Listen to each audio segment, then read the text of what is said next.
G'day guys and welcome back to the Boundary Riders Podcast. Today we're up to episode 30 I believe, which is actually a pretty big milestone. And of course, this week will be the Grand Final week between Collingwood and Brisbane, as you can see on the side of me right now. Massive game, 1v2s, the whole season went down. I think it's probably the way it should have ended as the two teams that have been the best this season overall. We will be going through that today. Obviously, a big preview. We'll be talking about the matchups where I believe I'm going to be doing my tips, all kinds of things like that. We'll be reviewing the prelim finals as well. And yeah, get excited for that. We'll also be doing a trade video this week, so make sure to stay tuned for that. And yeah, I will just quickly mention right now that I will not be able to stream the grand final, the commentating stuff that I usually do. I actually will be away for the grand final, which, a little bit disappointing. But at the end of the day, I've got, it's kind of like a little honeymoon, considering I just got married a couple of weeks ago. So I am excited to go on that. And I am happy that the Swans didn't make the grand final, so I'd be very, very nervous. But at the end of the day, I think this is definitely how the grand final should have ended up. 1v2 at the end of the season. But we will start with a quick little breakdown of the two prelims that we saw. And I just wanted to quickly mention before we get into the review of the prelims was just the umpiring in both games, but in particular the Collingwood GWS game in the final quarter. I think that it's absolutely ridiculous some of those free kicks were given away on both sides. A lot of people would have seen the Giants decisions that weren't paid in the prelim final late in the game that would cost them, and I understand that. I did watch the final quarter and did see the amount of free kicks that weren't given to either side. There may have been a little bit more on the GWS side in my opinion, but yeah, I think both sides of the umpiring was atrocious in that last quarter because the umpires were too afraid to pay the decision. And I think that means that every single umpire on that game should not be in the grand final. I think that's a fair thing to say, because if you're not got the balls enough to make a decision, despite if it's a grand final, if it's a prelim final, or if it's a regular round game, then you should not be umpiring in the grand final. I mean, you could make the excuse of the guy who against the Crows who made the wrong decision. That's fair enough. But, I mean, at least the guy had the balls to actually call the decision, despite it being wrong. At least he had the balls to do it. And the fact that they weren't calling decisions late in that game that were definitely there, it's not like you can discount saying that they weren't there, then they should not be umpiring in the grand final. And I think that is ridiculous, that the amount of free kicks that got away with in that game. There were a few in the Brisbane-Carlton game as well, which I think were very disappointing. And, I think that was crap. And I think the AFL need to be calling out the umpires and not letting them have the privilege of umpiring in a grand final at the MCG on the 30th of September. I think this will be coming out on a Monday probably, so this week basically. So yeah, I think that was just atrocious. Couple of high free kicks. A couple of people could say, yeah, they were ducking, but I don't think the ones that weren't paid were lowering themselves too much. I think there definitely were warranting a free kick. There are a lot of free kicks that weren't paid because players were throwing it, illegal disposal. And yeah, I think the AFL need to have a serious look at themselves and need to call out the umpires and say, look, man, you didn't make those calls in the final quarter. Yes, you may have had the pressure on you and would have felt the pressure in a big game with a big crowd, but at the end of the day, you're going to be facing that exact same crowd next week. And if you are not making those decisions that you need to make, then we don't have the trust to make you umpire in the grand final. So unfortunately, ship off, man, and worry about next year. And that's my opinion. And they were obvious free kicks that you could see. And there's 4 of them out there. So if 4 of them can't see it, then they shouldn't be umpiring next year either. And that may be tough to say. These are their jobs at the end of the day. But if you're doing your job that poorly when you're under pressure, then you shouldn't be doing it. Now, I know that is pretty harsh, but at the end of the day, that the grand final's next week. And if they cost a team a grand final, then they don't get the right to umpire a grand final. So that's my opinion. But let's get into the review of the prelim finals. We'll start with Collingwood versus GWS. What a final it was. I guess a lot of people would have thought that this game was going to be quite close, including myself. Collingwood just don't seem to put teams away. And for a bit of it, Giants had the lead, and they looked like they were about to make the grand final this year, which would have been absolutely amazing that the top team all year, Collingwood, got eliminated by the Giants of all teams. Not to say they didn't deserve to make the grand final if they did beat Collingwood, but the GWS have been a little bit off the pace for a lot of the year and really have just hit a hot vein of form towards the end, which is cannon them into a nearly grand final berth. But at the end of the day, Collingwood did get over the line, led by players like Tagoe, Chris, Dacos had a good game as well. Sad to see McStay won't be playing in the grand final, but at the end of the day, it's obviously sad for him, and you got to feel sorry for the guy. But has he really been at the best of form? I think he's averaged a goal a game this year, and he only kicked 2 on the weekend, which arguably got them over the line. But at the end of the day, I don't think that he's a big loss. I think that Ash Johnson will come into the team and will definitely give an impact to Collingwood in the granny. Giants, you just got to commemorate them. You just got to give them a huge congratulations. From where they were last year, 16th on the ladder. Didn't look like there was going to be much rosy side towards this season. Didn't bring many players in. But, the one player they did bring in was Toby Bedford. And what a season he has had as a recruit. Toby Green, as the new captain, has been massive. Been the best captain of the year. Adam Kingsley, arguably coach of the year. To get this club from where they were to where they are now. I don't know how they'll go next year, the Giants. But, you have to give them credit for where they've gone from... even earlier in the season. I think they were like 3-7, weren't they? Like 3-10, they made the finals and nearly 1 point away from a grand final. But at the end of the day, Collingwood held on. They got a little bit lucky in the end because Jordan Tagoe was off that for 8 minutes, the last 8 minutes of the game, and they couldn't get him back on the ground. I think it was very lucky that their best player in the game was not on for the last few minutes and, almost could have cost them. There are some chances that the Giants had late in that game to take it. But at the end of the day, the better team won, and I think it's great to see Collingwood in the grand final. I will get to the votes quickly. We had 3 votes going to Jordan Tagoe. He was massive in this game. It will be interesting to see how he goes next weekend. I think if Collingwood can go on and win the grand final, that I think that he will be very far up there in the influence in the game and very well may go and win a Norm Smith medal. 2 votes went to Jack Crisp, was massive throughout the night. And going up against his former side next week will be a massive game for him. And the 1 vote I did give to Tom Green. I think Tom Green's been massive all year. I think when he went out those about a couple of weeks to a month with a hamstring, I believe it was, I think they did really lose a string to their midfield throughout that time. And it's just, he's been massive and arguably one of the best midfielders in the game at the moment. And I can't wait to see his career blossom in the next couple of years coming up. I think the Giants can definitely build in the next few years as well and potentially push that premiership, the inaugural premiership. I think they're definitely a different team from what they were in 2019 in those few years when they were pushing for a flag. I think this team is a lot more tougher. I think this team is built for a premiership. I don't think they're the fancy team that they once were. And I am really excited to see how the Giants go in the next few years. But all congratulations to Collingwood. And, you got to give their other favourites going into next week, being at the MCG, of course. They deserve the home final, obviously, being finished top on the ladder. They've finally hit the form that I think they need to win a flag.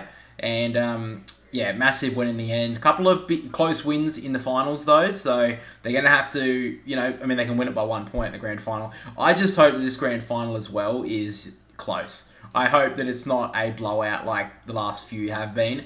And, it's a really entertaining grand final from the, top echelon of grand finals that we've seen. But, all great win from Collingwood. They dominated the first quarter and, just were able to... The Giants just... They couldn't get on the scoreboard against Collingwood, so I think that's going to be their issue. They need to find some avenues to goal. Maybe it's not with their forwards, maybe their midfield need to get involved. But at the end of the day, they couldn't put GWS away early. They didn't even score a goal, I think, until the second quarter, the Giants. So Collingwood really need to stand up early against Brisbane because Brisbane obviously have the best offense going into, basically the whole season, really, of how much they've been able to score in most games. And, I think... Collingwood were very good in this game at times, and they did very well for the last, I think it was about 15 minutes really, not to concede a score and hold a 1 point lead for, I think it was at least the last 10 minutes of the game. So Collingwood can hold up in defence. It's going to be a massive grand final, and Collingwood, congratulations to them on winning a very entertaining prelim final. One of the best finals we've seen in, I guess last year Sydney versus Collingwood was a massive prelim as well. Now we'll talk about the Brisbane versus Carlton game. Now, I'm going to be a little bit more harsher on Carlton in this one than I were on the Giants, and I'll say it in a minute. Carlton had a massive start. They kicked the first 5 goals of this game, and it looked like Brisbane were going to choke once again. It looked like Brisbane, once again, this would be the third time if they lost this one that they were going to choke in a prelim final. It looked like it was about time the Lions may have to rethink next season what they're going to be able to do with maybe coaches and all that sort of stuff. But this is a massive performance from the Lions to come back in the second quarter and then, dominate the rest of the game, in my opinion. I don't think Carlton are in it after quarter time. I guess Brisbane probably could have scored a little bit better. They kicked 11 goals, 13, so they may have to fix that up next week. Collingwood, the Lions have a lot of avenues to goal with Janaher. Hipwood even played pretty well. They've got Rayner. They've got some great performers up there. Lincoln McCarthy played well. Charlie Cameron, of course. So they've got a lot of those players. One player I do want to mention, though, is Kitty Coleman. I've mentioned him a few times this year. I think he got in the votes for the Boundary Riders medal throughout the year. I think he got a 3-vote game, actually. But this was his career best game. In the second quarter, I think if you guys were watching the game, you would have remembered the kick that he made in the second quarter in the middle of the ground that went only about 3 meters off the ground and went about 60 meters that hit Joe Danaher straight on the chest. That really, to me, was like the catalyst to start pushing towards the lead and eventually winning the game, because his skills are amazing, and he was Brisbane's best by far, and he really was one of the catalysts to push them forward in that second quarter and get him right back into it. Coleman, I think a lot of clubs need to be looking at him in the next couple of years if Brisbane aren't willing to pay him the cash that he deserves, because this guy is going to be one of the best halfbacks, if not wingmen, in the next 3 years if he can continue the form that he can show. I mean, this shows right now that he can be one of the best halfback wingmen in the comp with the foot skills that he has and the running power that he can produce. This guy's going to burst onto this. I mean, if he's not bursting onto the scene right now, if he can find a consistency, this guy's going to be one of the best halfback wingman roles in the next couple of years, in my opinion. Coleman was massive in this game. He obviously got the 3 votes. We'll get to the votes in a minute, but he did get the 3. He was massive. Brisbane in that second quarter, they just lifted in the midfield, and I think that's what they needed to do in this game. Carlton started off the midfield. They just dominated early. But then Brisbane's Lachie Neale, Josh Dunkley, Hugh McCluggage, Rayner went through there for a bit. Lincoln McCarthy even did for a bit. These guys went into the midfield. Chris Fagan got him to him at quarter time and said, "Come on, guys, we are better than this. We need to fucking perform here." He went straight out. They all went out there and said, "We want to get to this grand final." And they did everything. Lachie Neale was massive in that after quarter time. Josh Dunkley was very good against Paddy Cripps. All of them really just stood up. But one I want to mention as well is Oscar McInerney in the ruck. He was massive in this game. Oscar McInerney, he may get a little bit questioned at times because he always gets it on the boot. He always just doesn't always use the handball, just to get his midfielders into space. And sometimes he just gets a little bit carried away with himself. But in this game, he held De Koning and Pettinet just away from the game. He was massive, Oscar McInerney. I think in the next couple of years as well, he can really stand up and become one of the best ruckmen in the comp, because he's very good around the ground. He's a good mark. He's very good with his tap work, and it also showed as well he can get on the scoreboard. He kicked 2 goals in this game, and a couple of really important ones as well. So Oscar McInerney, he did get the 2 votes in the end as well. So we've got 3 votes to Kitty Coleman, 2 votes to Oscar McInerney. They were massive for Brisbane, and I think as well they were the catalyst to push them forward, which is good because this wasn't a Lachie Neale bursting performance. This wasn't Joe Danaher kicking 6 goals.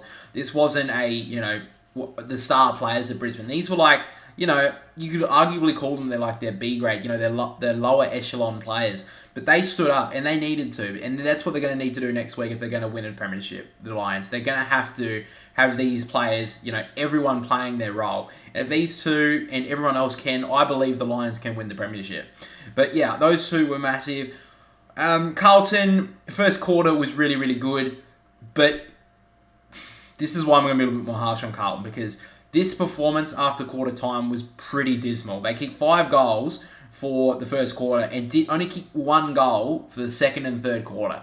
Yes, they kicked 3 goals in the end, get a decent score of 63. But this is something Carlton need to look at over the off-season. They need to find a way to get forward. This isn't so much recruiting, this is more game plan, because Carlton fell into the trap again. When they fall into trouble, they just bomb long to Curnow and Mackay, or Curnow for the majority of this game, because Mackay kind of played between the 50s.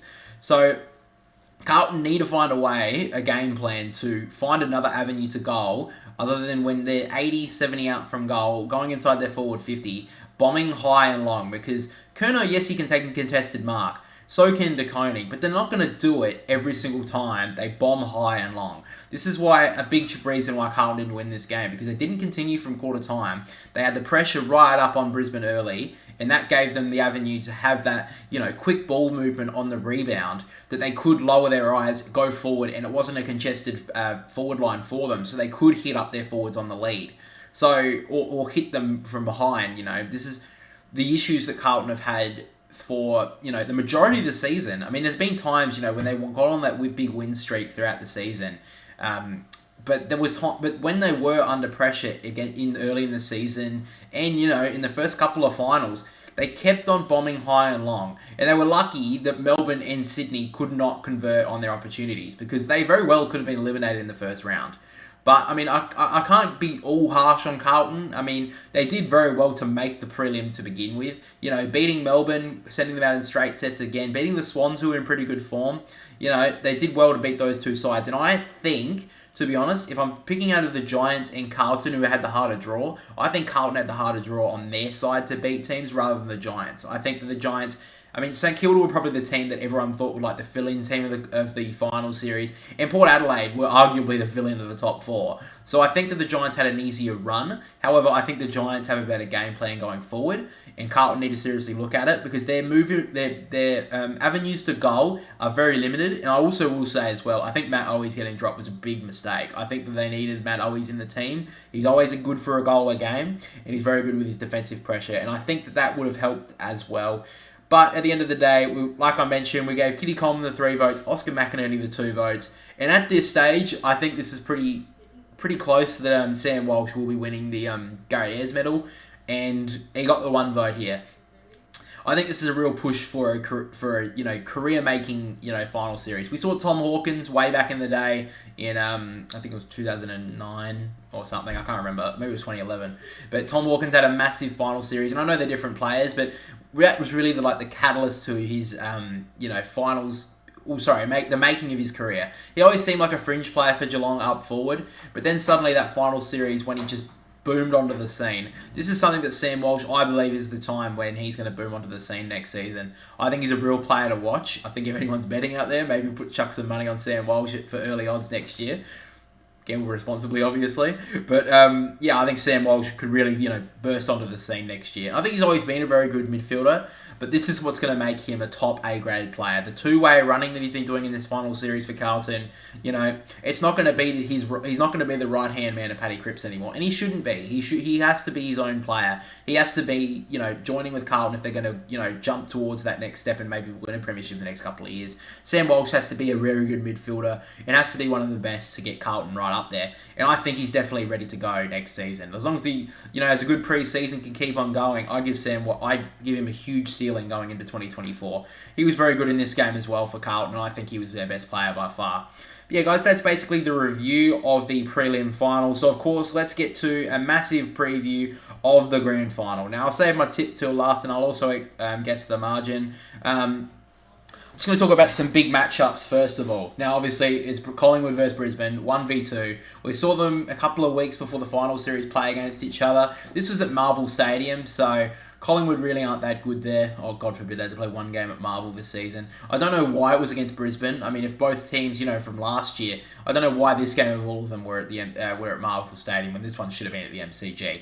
But anyway, Brisbane did win that game. I don't think it means a lot because, like I said, it's not at the MCG. Brisbane are pretty good at Marvel Stadium, so I'm not going to take that one into account too much. But the matchups that I want to talk about, first of all, is Nick Dacos versus, I think Josh Dunkley will go to him at the centre bounces. Because Josh Dunkley, I'm not saying he's really a tagger, but he is more of that lockdown midfielder. And I think definitely at the stoppages, Josh Dunkley can go to Nick Dacos. I think Nick Dacos will beat him around the ground because I don't think Dunkley... He really stays with his opponent at the stoppages, and then they'll kind of go their separate ways. And I think that's how this matchup will go. I don't really see Brisbane as a side who's going to tag Nick Dacos. So I think that's how it's going to go. I think that Josh Dunkley can actually get the positive here because he's quite a big-bodied midfielder, Josh Dunkley, compared to Dacos. So I think this is where something Brisbane can take a little bit of advantage of here. I think that Brisbane, a little bit of something they can do, push him into the stoppage so he can't get out, not obviously push him in, but you know what I mean, like, keep him in front of the stoppage, don't let him on the outside. This is something that they can do and try and keep him to, under the ball, getting the ball out, because that's really not his strong suit. His strong suit is getting on the outside and using his foot skills to help Collingwood push forward. But on the other hand, if maybe Dacos can get on the outside of Josh Dunkley, Collingwood can run this midfield all day. I mean, he's only, 19, 20 years of age, Nick Dacos, but I think he's a real push here if Collingwood are going to win on Saturday afternoon. So that's my matchup there. I'm going to say that Nick Dacos, I think this is probably the biggest matchup in the midfield. I think Hugh McCluggage and Nick Lockie Neal, I think they're going to be big for Brisbane as well, but I feel like their opponents aren't going to really playing on them. I think this is the real lockdown sort of midfield role here. And I think, both players, depending on how this game turns out, it's going to really decide who can win this match. Now, another one we'll look at, I think Ash Johnson will be coming to the side for Collingwood. So I'm going to be looking at their matchup with Harris Andrews. And Ash Johnson really has to have a good game here. He almost has to play like a tagging role. I feel like Darcy Gardner or Jackson Payne, if he comes back into the team, they will probably be going to Brody Myercheck. That's probably my guess. So I'm going to be looking at Harris Andrews here with Ash Johnson. And I feel like Johnson, like I said, has to play as more of a tagging role here. He just has to bring the ball to ground at every opportunity. He cannot let the Harris Andrews run that back line all day. He did it against Carlton as well. So he was definitely their best in the first quarter, Harris Andrews. So if Harris Andrews can take intercept marks after intercept mark after intercept mark, Brisbane will have every chance of winning this game. But if Ash Johnson is able to play almost a tagging role, pseudo-tagging role, and, all he has to do is jump up and knock the ball to ground. And he's good at that. He's a good jumper. He's a good leaper at the footy. He always seems to go at the ball. So I give Ash Johnson a very good chance here in this battle. If he can get up, he's willing to give everything in this game, which he should be, because he's, he could potentially win himself a premiership medallion, considering he probably wouldn't have got it if Daniel McStay didn't get injured. This is all up to him. If he's willing to, have a selfless game, maybe not get on the scoreboard as much, but if he's willing to lock down Harris Andrews, bring that ball to ground, I give Collingwood a real chance of knocking over Brisbane, kicking a really good score here. But he has to do it, because if Harris Andrews gets away, lets him off the leash, doesn't even warrant his danger, and he just gets around and just takes intercept marks in front of Brody Myercheck all day, then I don't really see Collingwood winning the game if Harris Andrews has a massive performance, a Norm Smith performance. So I think that's one of the big matchups up forward for Collingwood. And on the other end of the scale, I think Joe Danaher and Darcy Moore. I think this is probably not a shock, but I think this is one that Joe Danaher... There was a little bit of times in that first quarter against Carlton when he got really angry. He was getting really frustrated with the umpires. And look, I'm going to be honest, I think there's going to be some umpiring decisions going Collingwood's way, because, I'm not going to say the big bias, even though I believe there is, but I think there will be, because there's going to be a massive Collingwood crowd. So the umpires do get overawed by, the massive Collingwood army that will be there. So, Joe Danaher's got to keep calm in these situations when he doesn't get the free kicks that he may well deserve. He needs to just, like Ash Johnson down the other end, Joe Danaher has to bring the ball to ground, but obviously Joe has a little bit more of an aura about him. He can get the goals that Brisbane need. And the one thing that he can exploit is Darcy Moore running off him. If they can get, or if Derek Gipp would, but I think Moore will go to Danaher, and this is something that Danaher needs to exploit. If Moore is going to run off him, he needs to get into dangerous space. And we know Joe Danaher can do that. We already saw in the first final he kicked 5 goals. And it was pretty dangerous against Carlton as well. So if Joe can get away from Darcy Moore, I think they could kick a score in Brisbane. But Moore has to be, yes, Brisbane's forwards are very good. I don't think he's going to be able to just run off all day and just give him a chance. And we saw Brisbane were able to beat them earlier in the year as well. They were the first team to beat Collingwood this year, and they exposed Collingwood on their defensive attributes. So that's why I think that Brisbane, players like Joe Danaher can get a big score on Collingwood in this game. And I give them every chance here. I think that those are the big 3 matchups for me. And, I've got a couple of things. I like to do this with Jack, who's usually here. We usually do like a little betting thing. Not so much money. We only do basically $5 a bet. But what we do is we pick like the first goal scorer for the first half, first goal scorer for the second half, the most disposals in the game, the most goals in the game, the Norm Smith, who wins the game, and an extra here we go. I'm sure he watches this. What we'll do is if we can guess the margin and you get the most amount of tips, you get double. We'll call it that. But basically, I'm going to go first goal scorer for the first half is going to be Jamie Elliott for Collingwood. First goal scorer for the second half is Cam Rayner for the Lions. God, moron. Anyway, most disposals in this game, I think it's going to go to Nick Dacos. I think it's a pretty fair bet. Most goals, I'm going to go to Joe Danaher. Norm Smith, I'm going to go with Joe Danaher as well. And the winner, my tip for the 2023 Grand Final is Brisbane by 35 points. Now, I'm going to say the margin first. I just have a feeling that this game is going to be not a blowout, but I feel like this is going to be like similar to like 2020, how, Richmond and Geelong were close for most of the game, but then Richmond kicked a couple of late goals and kind of blew it out to about a 6-goal margin or so. So that's what I think is going to happen here.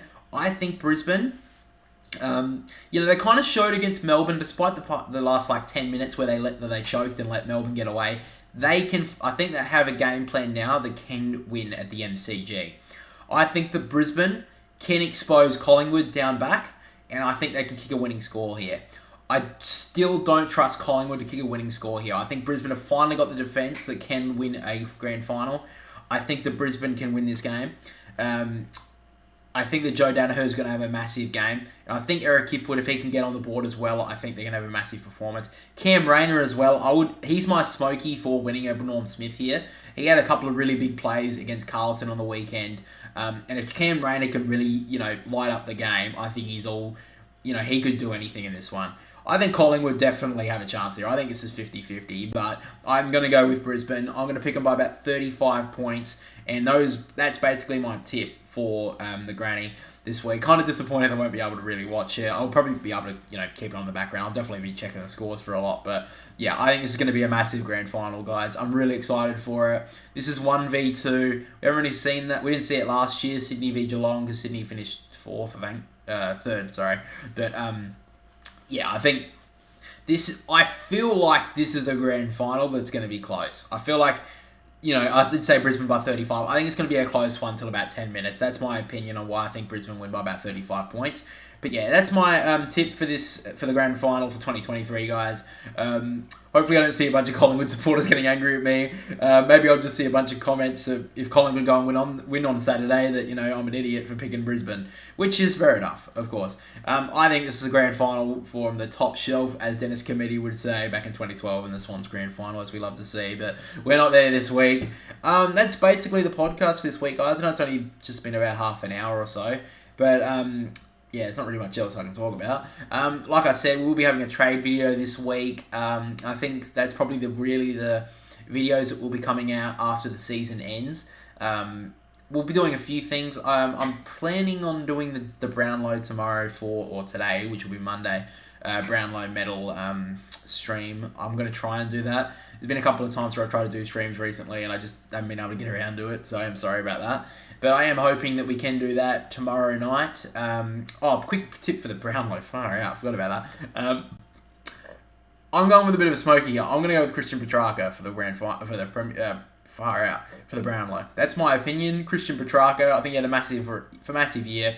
I know that obviously, best player of the year is Zach Butters because he won the Boundary Riders medal, as you guys would have seen on the stream. That's my pick for the Brownlow, guys. Make sure to let me know who you think will be the Brownlow medalists at the end of tomorrow evening or today for watchers out there. Make sure to let me know as well who you think is going to win the grand final. Make sure to let me know who you're barracking for. I'll be barracking for Brisbane, but if Collingwood win it, all power to them. They were first all year, and they probably deserve it in a lot of ways. But if Brisbane are able to go to the MCG and beat them, then good on them for winning it. Thank you for all the support we've had all this AFL season as well. We've grown almost to 300 subscribers now, so that's really exciting. Over the off season, we're not going to be stopping the AFL content. I think I'll be doing a couple of different sort of videos, like maybe ranking videos and stuff. We'll be doing a bunch of videos throughout the trade period coming up, and I think it's going to be a massive one. We're going to have a lot of talk about that, Brody Grundy and stuff. We've also got a playlist on our channel for all the trade videos if you guys want to watch that. And yeah, basically throughout the, I'll just talk about a little bit what we're going to be planning to do with the podcast, because I still want to do it every week. I will probably be delaying it to a Tuesday or a Wednesday, so my brother can get involved in it, because we'll probably be talking a little bit about the NFL, because we really like that, a little bit about Premier League and stuff. But I think the NFL is a really good one to talk about, because it's right in the time when the AFL season ends and the AFL season begins for the next season. So I think it's a really good one to talk about. Probably talk a little bit about like cricket, BBL as well. So, we're all excited about that. But yeah, guys, thanks for watching today's episode of the Boundary Riders Podcast, episode 30. And yeah, thanks for watching, but we'll catch you all next time.